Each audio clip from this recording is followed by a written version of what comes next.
Bapil bahas film bersama dia Sasha. Dan dia Bagas. Dan hari ini langsung aja tanpa basa-basi kita. Basa-basi dulu dong. Aku maunya basa-basi. 30 detik doang loh ini buat preskon soalnya di satu. Preskon yang bertabur banyak. Gak jelas. Gimik.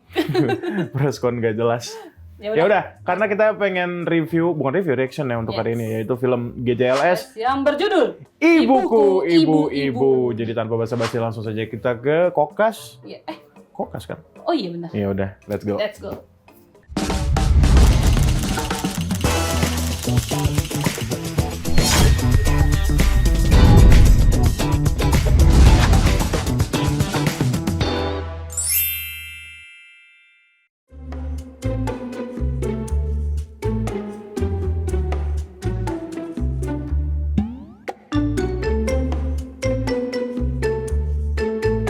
Gak jelas, Ibuku Ibu-Ibu hari ini gue udah di kota Casablanca ya. Ini beda nih, biasanya di bioskop ini bener-bener di mall untuk press conference, official trailer rilis dan juga poster rilisnya. Seperti apa keseruannya, daripada kelamaan langsung aja lah, gue juga nungguin kok, let's go.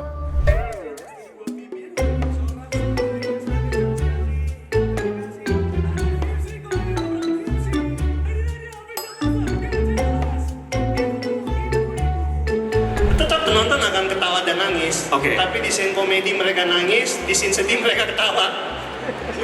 Iya benar. Terima kasih Jadi untuk sama aja informasinya. sebenarnya. ada racikan khusus yang disiapkan kali untuk GJLS Ibu-Ibu? Enggak sih, racikan khususnya ya mereka. Karena saya juga awal-awal bilang sama, gini, saya ini fansnya mereka.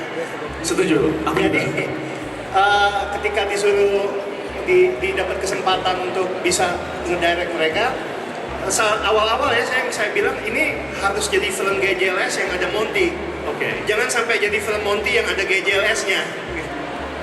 Karena saya mewakilin fans-fansnya mereka gitu untuk apa yang unik dari GJLS yang harus hadir di filmnya.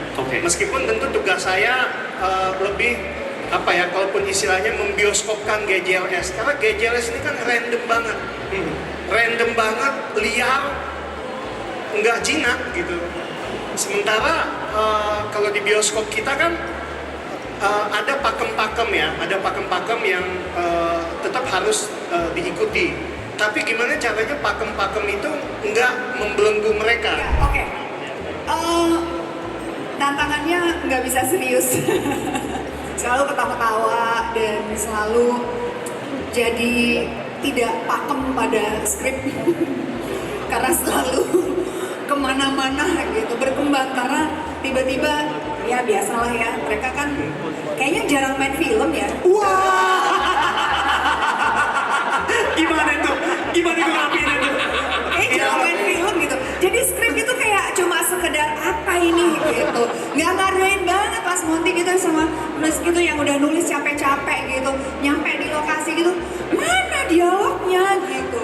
Kenapa kemana-mana gitu. Kenapa tiba-tiba ada ini, ada itu gitu. Tantangannya itu. Film Hollywood. Enggak, tapi emang bahkan bukan cuma Kakak Luna Maya, ini kadang mereka ini juga suka gua kaget terlalu random gitu, cuman itulah kita sebagai seorang aktor ya. Apa yang kita rasakan itu yang kita deliver kepada sutradara gitu. Jadi nggak bisa disalahkan juga karena sebelum syuting saya udah bikin backstory-nya gitu. Kenapa si Rispo begini dan setiap hari backstory-nya beda-beda. Nggak bisa. Tapi kenapa setiap dialog selalu beda? Apa? Kenapa setiap teks selalu beda dialognya? Ya itulah. Berubah size beda. Ide kreatif kadang muncul di lokasi, di set gitu, dan sama saya itu pernah ngelihat editor bekerja ya, jadi biar banyak cus aja. Jadi menarik banget dan sama sih sebenarnya sama Om Bucek, nggak boleh Om Bucek. Iya, Pak Ceki tadi ya. Mas Ceki. Sama Kak Luna, sama kayak karena ini komedi dan mereka emang konsepnya GJLS-nya tuh beneran ya.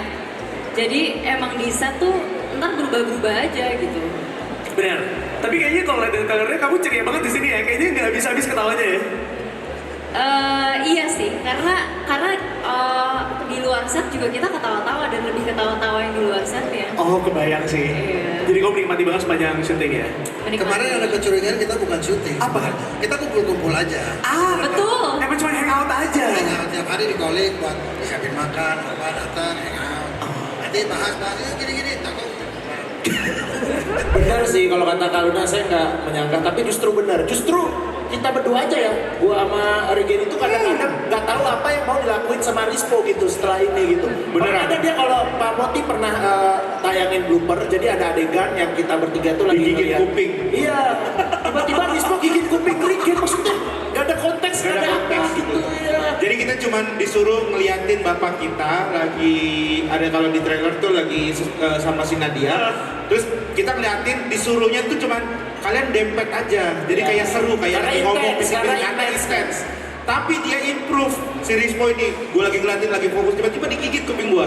Hah gitu. Gue bilang langsung kaget kan, maksudnya nggak ada konteks apa-apa yang kayak gitu-gitu sering banget dia. Banyak banget, kayak kita lagi dialog gitu. Dia lagi dialog nih, dia sama Hipsi misalnya. Hipsi lagi ngomong apa, mulut dia gerak ngikutin mulutnya Hipsi. Kayak ngapalin dialog Hipsi kayak koi gitu, kayak ini ngapain orang ini, suka ngeganggu gitu, ini orang asli bener deh. Jadi dia ini troublemaker, bener-bener rusak semua nih. Ya, Keluarin aja dia dari GJLS, keluarin deh. Bentar, nah Maxi mau nggak masuk? Kalau maksimal ayo. Ayo. Di trailernya kan ada tuh mereka dance tuh. Oh Bucek nyanyi dan suaranya gini, gimana ya? Selain jelek apa ya? Bukan rock. Genre baru. Blues. Tapi itulah yang Om Bucek bilang tadi. Om Bucek tidak berkomedi, tapi kalau nonton ada scene Om Bucek yang bikin ketawa juga. Karena dia juga ada yang lucu banget. Jumlah penonton kita by data, by DP. Followers Instagram GJLS Entertainment itu kemarin terakhir saya lihat 54.000 akun GJLS ya. Kita asumsikan per orang bahwa 1.000 orang di 54 juta. Jadi penonton kita nih, ya, 54 juta penonton gitu. Itu 54 juta penonton. Iya, belum kita kalau beli nih mal ya. Kalau 54 juta kita beli nggak nih? ini yang mungkin agak sedikit tidak yakin ini, tapi ini by data. By data. Ini by data. Terus kita main ke podcast orang gitu, viewersnya 500.000, ada 1 juta apa gitu. Per orang buat 10 udah 10 juta lagi gitu. Jadi ya, sebenarnya bisa di 400 juta, tapi kita realistis aja di 54 juta. Oh udah, ngomong dong. Ya paling kurang lebih kayak gitulah untuk press conference untuk film. Enggak, biarin aja udah, emang begitu konsepnya, emang udah biarin aja. Emang kan gak jelas ibu-ibu gitu. Ada Rispo, Hifzi sama Regen. Gua masih udah kayak itu nanti aja deh, kita langsung ngambil ke studio deh. Udah, dadah.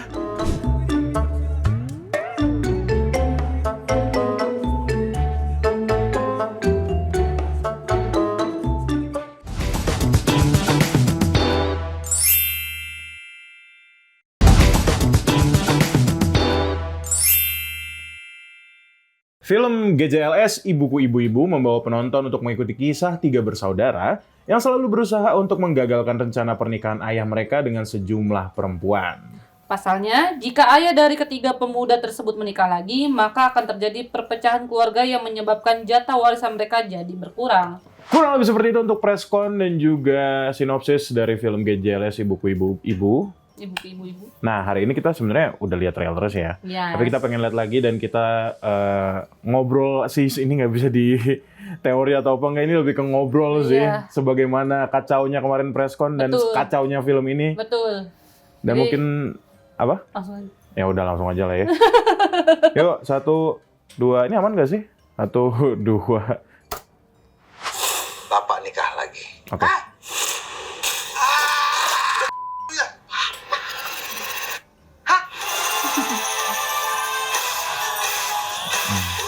Oh, kayak ada yang gua notice ada musikalnya ya. Gua juga baru sadar. Nanti dia juga bakal jadi ibu-ibu. Gue yakin si Ferry itu cuma Hampir, sorry. Kita cari tahu dia cewek baik-baik apa enggak. Nanti deh. Sekarang kita udah tahu kalau lu punya niat jahat sama bapak. Cewek jahanam. Kasih aku kesempatan satu kali lagi ya. Kalian juga kadang-kadang kelakuan kayak kalau kita bapak jaga mulut lu. Emang pernah lu lihat bapak gonggong? Nah, ada Luna Maya juga, surprisingly. Ada Umay sih, jujur gue kaget sih ada Umay. Kayak Mio aja deh. Maxim. Mondi Tiwa. Oke. Emang gitu doang ya? Semuanya doang ya? Yes. Special trailer. Tapi kurang lebih seperti itu lah ya. Yep. Karena gue sudah melihat sebenarnya untuk teasernya, udah sempet lihat. Karena, nah ini boleh mulai kali ya? Boleh. Dari filmnya ini, gue ngerasa sih unik. Unik, betul. Secara dari judul aja, gue nggak pernah melihat judul film yang udah jelas. Maksudnya kalau GJLS kan memang grup mereka, kelompok mereka kan itu Bang Rispo, Bang Regen, dan juga Bang Hifzi. Ya mereka sih punya style komedi sendiri ya. Betul. Yang sebenarnya gue juga nggak terlalu nonton loh. Sebuah fun fact ya, maksudnya gue nggak terlalu memperhatikan mereka seperti apa. Tapi ya memang lucu. Memang lucu. Ya, ke komedi-komedi absurd yang mereka sajikan di bukan film ya, maksudnya ya di YouTube mereka. Mereka juga pernah bikin short movie yang waktu itu kita sempat tonton juga, seperti Kuyup, Sendok dan semacamnya. Kenapa harus sendok sih ya? Iya. Sebenarnya nggak ada hubungannya sih gitu loh, sama kayak Kuyup apa coba? Ceritanya tuh apa, judulnya apa, mereka actingnya kayak gimana, tuh sebenarnya nggak ada kesinambungan yang justru berkesinambungan. Menurut gue sih jeniusnya GJLS seperti itu. Betul. Antara jenius atau emang bener gak jelas. Emang nggak jelas aja gitu loh. Itu sih paling yang bisa gue tangkap dari GJLS ibuku. Oh, itu gue lupa tadi. Judulnya, gue tuh pas pertama kali baca judulnya kayak ibuku ibu-ibu. Iya. Ya, memang. Oke. Memang gitu loh. Terus kenapa?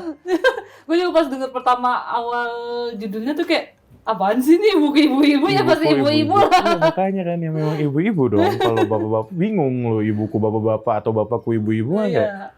Tapi emang gak ekspektasi gue kalau ternyata maksudnya ibuku ibu-ibu itu bapaknya mau nikah lagi. Iya, itu sebenarnya itu unik sih maksud gue pemilihan ide ceritanya ya. Iya. Gue nggak expect ternyata bapaknya ceritanya si trio GJLS ini kan sebenarnya adik kakak. Iya, adik kakak betul. Yang bapaknya si Om Bucek ya. Bucek atau Bucek sih? Ya. Bucek ya. Iya. Gue takut salah nih Om, apa Om. Tapi maksud gue itu yang menarik gitu loh, bagaimana prosesinya. Dan kalau misalnya kita lihat dari trailernya tadi, bakal ada drama antara bapaknya sama ibunya yang entah kita belum tahu nih. Ibunya kan kayaknya kerja semacam di klub gitu, kayaknya ya. Iya, kayak SPG rokok gitu deh. Iya, kayak gitu-gitulah maksud gue. Dan apa yang terjadi, itu pinternya mereka belum menunjukkan.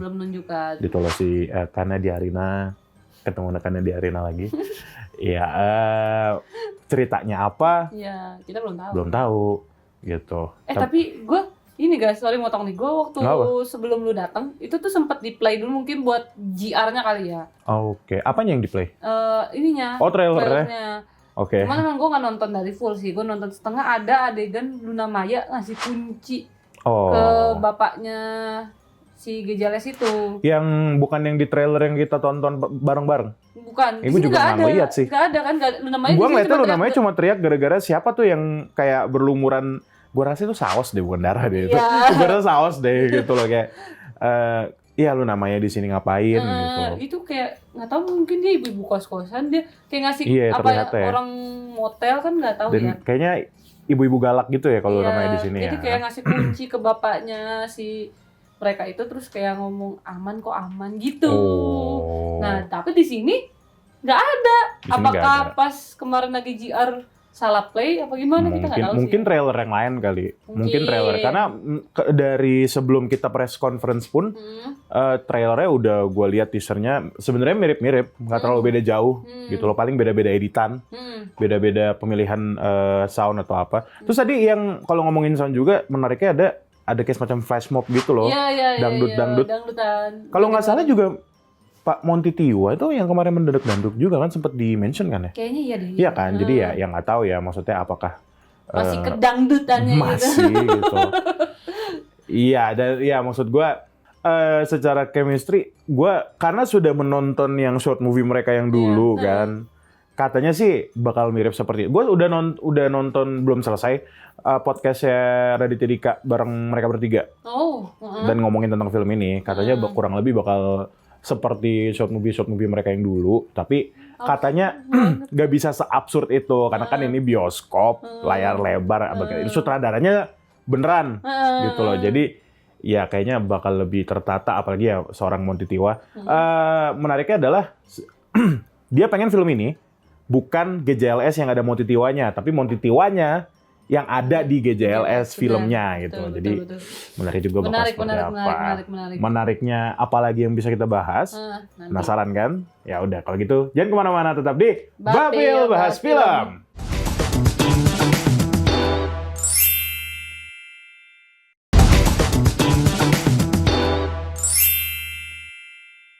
Kembali lagi di Bapil Bahas Film, masih di GJLS Sibuk Ibu-Ibu.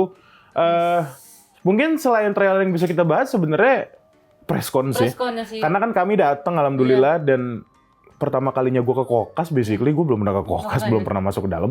Dan langsung disambut dengan press conference sebuah film yaitu GJLS Sibuk Ibu-Ibu. Yang pertama kalinya juga gue menghadiri preskon yang benar-benar di tengah atrium. Dan dia preskon barengan sama event. Sebuah event yang ada di situ. Marketing fair apa gitu? Iya, kayaknya marketing fair. Gue si Sasha tuh ngomong kayak, kan dia duluan yang datang ya, terus kayak, guys ini kayaknya barengan ya sama acara, terus gue ngomong kayaknya ini preskon GJLS Ibu-Ibu ini memang salah satu sesi dari acaranya gitu loh.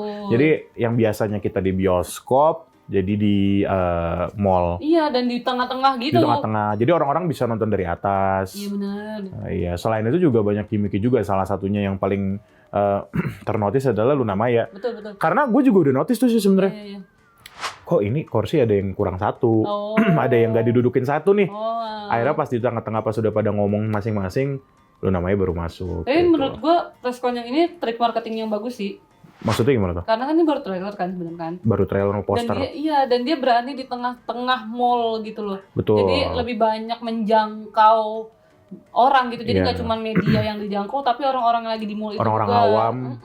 Jadi bisa melihat juga. Iya, ini apaan nih? Mau ada film baru nih gitu. Dan orang-orang siapa sih nggak tahu Regen, nggak tahu Rispo, nggak tahu Hifsi gitu loh. Jadi ya pasti ada aja. Tadi tuh gue sorry nih ya, gue nggak tahu lo mau bahas apa lagi karena satu hal yang menarik untuk dibahas adalah posternya. Iya betul, posternya. Posternya itu juga salah satu gimmicknya sih. Kan mereka ngebuka tuh posternya sekali semuanya ngeblur, bahkan font copywriting di bawahnya juga ngeblur terus dibuka. Gue kira tuh ada lagi. Ya maksudnya yang background foto-foto mereka yang jelas ternyata emang itu official posternya emang ngeblur semua. Semuanya yang ada di situ foto-foto si Regen, Rispo, Hifzi sama kayaknya sih atasnya itu si Nadia Arina ya kayaknya yang cewek itu. Ya, tapi kita belum bisa ini. Iya, gue juga nggak yakin soalnya. Tapi itu ngeblur semua. Itu sih maksud gue ide yang cemerlang ya? Iya, kreatif sih lebih tepatnya kreatif karena judul dari film ini basically kan walaupun memang GJLS adalah nama kelompok mereka tapi kan secara nggak langsung ada di judul dong. Iya benar. Ya, nggak jelas. Iya. Posternya nggak jelas karena ngeblur gitu. Betul. Ya menurut gue sih kreatif. Kreatif banget. Jadi kayak nggak kepikiran juga sih kayak dia posternya masih mau ngambil unsur gak jelasnya gitu. Dengan memblur fotonya. Iya. Gak jelas ya bener gak jelas. Iya. Orang jujur sih ya, maksudnya walaupun kita tadi ngomong siapa yang nggak tahu mereka bertiga, ya kalau orang nggak tahu kayak ini film apaan? Ini film apaan gitu loh. Semua apa film 18+ nih. Iya makanya kan, gue nggak kepikiran aja gitu. Desainer posternya, lu bayangin desainer poster yang udah ditata gitu kan, lighting segala macam, terus di blur. Ya, buat apa foto sessionnya tuh buat apa? Iya, buat apa foto sessionnya gitu loh. Mending nih untuk yang bikin logo GJLS ibu-ibunya tuh masih nggak blur kan. Tapi untuk foto mereka nya kasian banget desain grafisnya. Tapi kalau gue prediksi ya maksudnya itu kayaknya mereka kayak di semacam kosan gitu ya. Kan kayak di lingkungan kosan terus di depannya ada foto mereka bertiga sama di atas kayak ada Nadia Arina.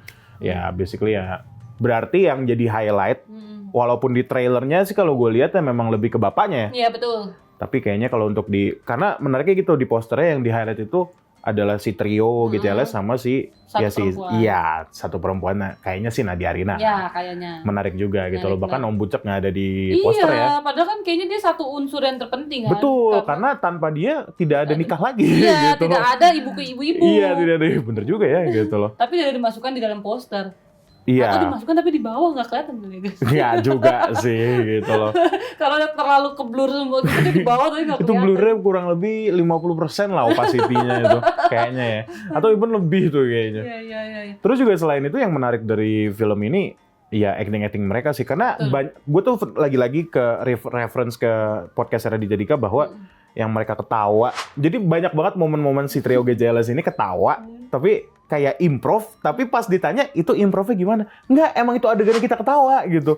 Jadi mereka ketawanya tuh natural, tapi ya emang seharusnya di adegan di skrip itu mereka ketawa gitu loh. Jadi jatuhnya kayak komedi-komedi unexpected gitu yang banyak improv sih kayaknya. Banyak improv sih. Gue masih inget tergambarkan dengan jelas di kepala gue. Yang mana? Yang pas Rigen ngomong Rispo itu lagi adegan sedih, tiba-tiba dia mesen somai. Iya itu. Sumpah dah kalau gue itu kan di preskon ya jatuhnya. Ya maksudnya kalau gue teliti lagi, kayaknya salah satu yang random yang banyak improv dari mereka bertiga tuh Bang Rispo kayaknya.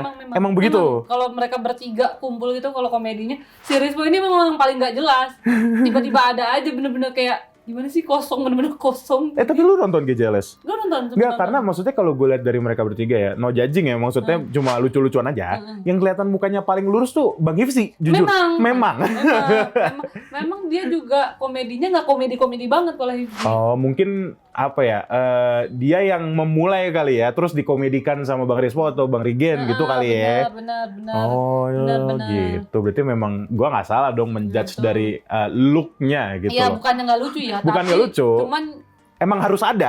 Masing-masing dari role itu harus ada role masing-masing dan berguna semua. Jadinya itulah yang bikin mereka jadi GJLS. Bener. Nah si Regen ini bagian yang suka marah-marahin marah-marah, iya. Kalau Regen sih gue sering lah lihat dulu dia bilangnya kayak marah-marah mulu, padahal dia ngomongnya biasa sebenarnya gitu. Itu sih menarik ya.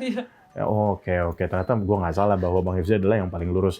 Ngomong soal Bang Hifzi juga, gue juga nggak tahu. Ini berkali-kali soalnya, even pas di preskon, pas di podcast Raditya Dika, cerita ini katanya memang terinspirasi dari Bang Hifzi. Oh iya. Gue nggak tahu ya itu bener atau enggak ya. Jatuhnya kan personal, tapi kok mereka agak buka gitu di publik. Gue juga bingung nih personal atau enggak gitu loh. Tapi ya katanya bapaknya nikah lagi atau apa gitu ya. Gue nggak tahu ya. Terinspirasinya dan dibungkus sama Bang Monty Tiwa dengan komedi-komedi dari trio GJLS ini. Dan dramanya juga. Dramanya sih gue penasaran. Gitu loh. Katanya yang menarik kayaknya Bang Monty Tiwa sempat ngomong, kalau misalnya nanti scene sedih, justru kalian ketawa. Tapi kalau scene lucu, kalian nangis. Katanya gitu. Itu yang menarik, yang nge-hook di pikiran gue waktu itu. Jadi kayak sangat menarik dibungkusnya seperti apa untuk film ibu-ibu. Dan Nadia Arina cakep banget. Itu sih paling closing statement. Apa? Mereka. Apa? Kedekatan mereka tuh saking dekatnya. Si Rispo itu pernah ninggalin celana dalamnya di rumahnya si Rigen. Itu gue gak pernah denger, ini gue baru denger deh. Itu kayaknya agak too much information ya. Agak too much information ya. Jadi Rigen tuh pas di rumah, pas lagi buka lemari, pas lagi nyari celananya dia, terus dia ngeliat satu celana yang berbeda. Dia marahin istrinya, sangka istrinya selingkuh. Kayak nggak boleh ngomong kasar dikit aja. Tapi ini beneran sih. Kayak itu bukan film kan? Bukan. Itu kedekatan itu tongkrongan sih jatuhnya. Kedekatan mereka tuh seabsurd itu. Nah, gimana filmnya kita tunggu aja seabsurd apa kan? Iya betul. Ya udah kita tungguin aja nanti seperti apa, dan komentar. Tanggal berapa dia? Lupa lagi. Bulan apa? Lupa. Nanti kita tulis saking gak jelasnya mungkin ya. Ya udahlah. Terima kasih sudah nonton Bapil sampai detik ini, dan kita ketemu lagi deh. Bapil bahas film selanjutnya. Bye bye. Thank you.